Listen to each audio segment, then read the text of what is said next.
Welcome to Silkytreat Channel, easy delicious cooking. On the menu today, one recipe done in 1.5 hours start to finish. Ginger carrot soup.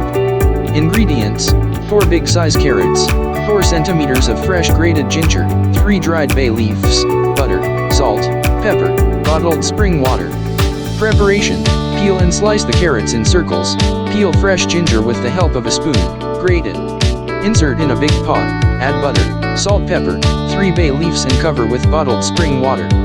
Bring to a boil, reduce the heat to medium and cook for 1 hour.